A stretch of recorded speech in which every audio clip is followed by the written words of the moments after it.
Hello, ladies and gentlemen, another time with the topic short impulses for your business future. This time I would like to talk about communication. And communication is, from my point of view, the basis of everything what is the success for the future, for your future, as well as for your company's future. So let's start with self-communication. The inner self must be somehow controlled. And that is happening already in the morning when we are standing up. Our body would like to sleep a little bit longer, and we need to take this part of our consciousness, subconsciousness, under control. That means consciousness is taking over the lead, should take over the lead. If it's not like that, the subconscious mind is taking over the lead, and we are staying in bed, and we are in a bad habit, and we are walking to our workplace with a bad feeling, and this is by the end of the day very annoying for us and also for our colleagues. So if we know that, automatically we know that is happening with everybody who has a subconscious mind. We are quite similar. And that's already good for a good preparation for the day. That means what we are crying out is crying back, exactly in the same manner. So keep our positive mindset and try to lead ourselves and the others to a good result of everything what we are doing. With the self-communication, we know already how acting and reacting other people. So let's go further in the presentation mode.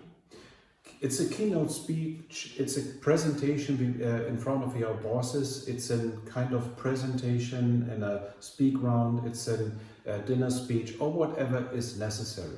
The most important thing for your speech is, beside of your self-control, that you are prepared.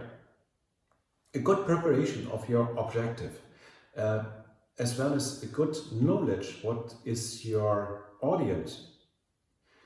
And perhaps a little bit of story, a nice talk, a funny story, a discussion point, an experience of you is underlining what you would like to say. So, your objective with a story, and finally, what is your target?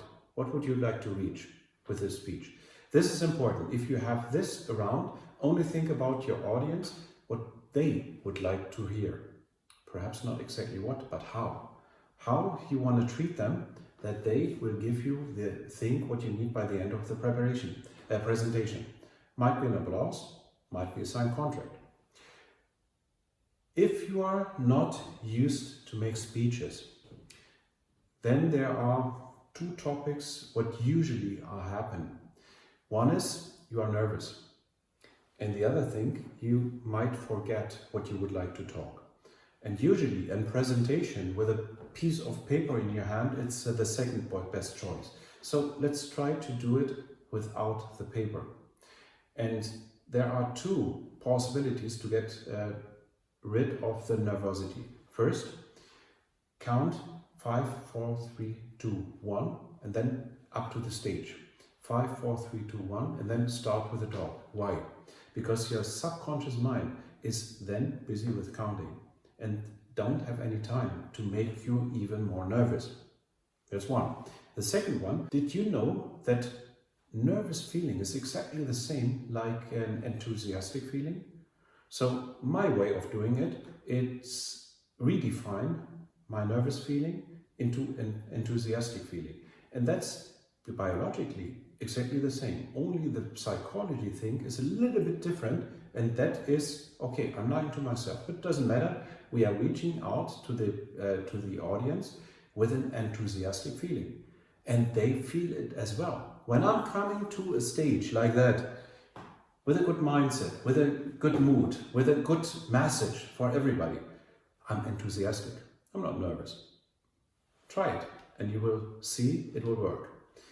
Next topic, it's about 15 seconds what you have as time to reach your audience, to get their attention. These 15 seconds are related to the new media.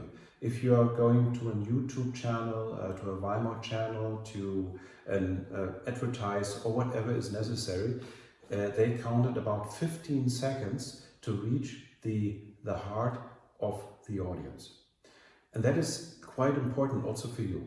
So if you start slow and don't have any message at the beginning, like I'm Frank and I'm here to tell you a little bit about a story, and I'm 50 years old, and because of this I would like to give you a short speech, and please right now, okay, it's a kind of sleeping pill what you're handing out to the audience. So try to start with a bang. Might be a video, might be a joke, might be a funny thing, might be an action and movement, what you're doing especially for you, might be an red tie, what you're wearing. Whatever it is, try to get their attention. Quite important. Next step is not longer than 20 minutes, not more than 3 key topics. With these 3 key topics, you are reaching the people in between 20 minutes, and that is the maximum what you can offer them, and the audience is ready to take. If you're going with more topics, like 5 or 6 or 7, they forget it. But not only these 2 or 3 more, they forget everything. That's a little bit the way of thinking, so keep it with 3 main topics. And perhaps 1 result. So, by the end, come to an end, but an end as call for action. If you're giving a speech in terms of a story, and the story by the end of the story is flowing down and everybody is happy and it was a very nice speech and everything was perfect, but there was no final. This call to action for the people is very important. Might be like minimum an applause, and as maximum everybody signing a contract, whatever is necessary. So ask the audience for an action. Next topic in terms of communication, we are talking about negotiation. And exactly the same topics as in presentation is the good preparation. You need to know your objective. What would you like to reach? You need to know your counterpart. You need to know his interest and perhaps his position. And you need to know perhaps how he's behaving. With these informations, automatically you are in forehand. You have an advantage in the negotiation. And then try to find out the position and the interest. The interest is what you would like to reach, and the position is what you're giving up front as negotiation range. And your counterpart will have exactly the same way of doing. So try to find it out, and then try to go for a consensus, not a compromise. A consensus means you are accepting the objective of your counterpart, and automatically you will try to reach something what is related to his interest as well as your interest. So that is a consensus.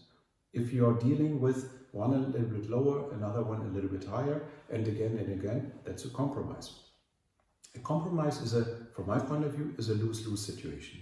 And consensus is a win-win situation, in that case that everybody is getting what he would like to have. In our industry business, it's quite simple. Somebody would like to buy something, a product, and you would like to sell something. So it's both on the same street, in the same direction, mostly with the same speed, only a little bit of adjustment. In terms of timing, in terms of quality, in terms of money, must be given one hand to the other. But by the end of the day, it's a consensus. At least we are coming up to the conflict as perspective of communication. And that is quite difficult, because a conflict is then related to emotions. Everything in terms of communication is related to emotions, but when we are talking about a conflict and when we are talking about a real angry person, then automatically his conscious mind, his subconscious mind is switching off, and everything is to be done by the reptile part of the brain. And that automatically is leading to aggressivity or to escape, feeling for escape. Whatever it is not possible to think logically. And this is something we must avoid. So when you're coming to a situation like that, please don't try to come to a conclusion when the aggressivity is up to the limit. There is no way. You have to calm down the situation, and usually it's better to go out of the conflict after calming down and meet another time to finalize whatever you wanted to do with this person. First step, calm down, and then start again with the negotiation. So if you don't want to take the reptile part of the brain the lead in everything, you should start when you are mentioning something is wrong, to ask him and to offer him some help. And the most important thing for you in these kinds of discussions, conflicts, your ego should be zero. If it's not like that, you have a fight. A conflictive fight, automatically there's one winner, but only of this fight, because after the fight you have an enemy and you will never get a result with him or her again. So try to keep it on a level that everybody, even in a conflictive situation, is calming down, you even more than your counterpart, because you know now how to deal with these kinds of communication issues. Thank you for listening, and we see us again next time when we are talking about chaos. Also something quite interesting. See you next time.